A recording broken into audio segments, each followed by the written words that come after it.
The Cabin in the Woods is a 2012 horror film directed by Drew Goddard and written by Goddard and Joss Whedon. The film has been described as a loving hate letter to the horror genre, which the two filmmakers felt had become predictable, stale, and reliant on so-called torture porn and tired cliched horror movie tropes. Whedon and Goddard used their film to take subtle jabs at the overused elements that had helped to destroy the horror movie genre, while simultaneously paying homage to them. Before we discuss all the different texts this film references, let's first discuss what intertextuality actually is. Intertextuality is the idea that any media is formed and shaped by the media that has come before it. It is also the interconnection between similar or related works of literature that reflect and influence an audience's interpretation of the text. This film is so loaded with intertextual references that if someone was lonely or crazy enough, they could probably find an intertextual reference in almost every frame of this film. I myself am neither that lonely nor that crazy, so I'm going to try to stick to the most obvious ones. The best way to do that is to break the film down into sections. Let's start with the most obvious reference, the title. The title of this film is an obvious reference to the 1981 film The Evil Dead. There are actually quite a few Evil Dead references in this film, but we'll get to those later. The Evil Dead is a cult classic that is centered around a group of friends who go to a remote cabin in the woods and end up getting killed one by one in some sort of horrific manner. Sound familiar? It should, because not only is this the premise of Cabin in the Woods, but numerous other horror films throughout the years. There are many films that have followed this narrative to great effect. Some of the more popular ones include Friday the 13th, which has been able to create a movie franchise off of this very premise.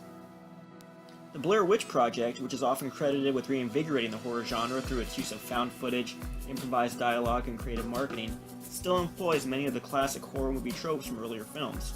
Three young people trapped in the woods, facing off against a malevolent force. The film even culminates with our protagonist being attacked in an old abandoned cabin. Here's some examples of some other films that have used some form of these storytelling devices.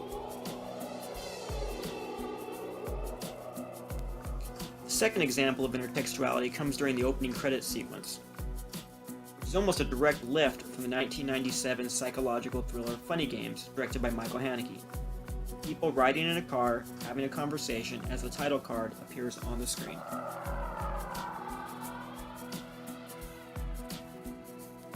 The third element of intertextuality in this film is without a doubt the biggest.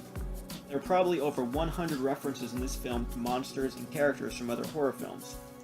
Using the monster board from the film, I will highlight just some of the more recognizable ones the Cabin in the Woods integrates into the movie, as well as the text that the filmmakers are referencing. While the werewolf is obviously a classic generic horror movie monster, the werewolf in the Cabin in the Woods most closely resembles the werewolf from the 1981 film The Howling. The alien beast is a reference to the facehugger from the 1979 horror movie Alien.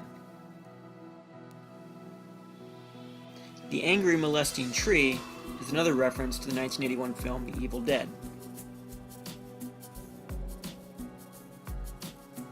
Hell Lord is a reference to Pinhead from the movie Hellraiser. The psychotic killer clown is a reference to Pennywise, a dancing clown from the film It. The twins are a reference to Stanley Kubrick's 1980 film The Shining. While there have been many different types of vampires in movie history, the vampire from the Cabin in the Woods most closely resembles the vampire from the 1922 film Nosferatu. The doctors from the film are a reference to the original House on Haunted Hill. The killers in the porcelain doll mask are a reference to the recent home invasion film The Strangers.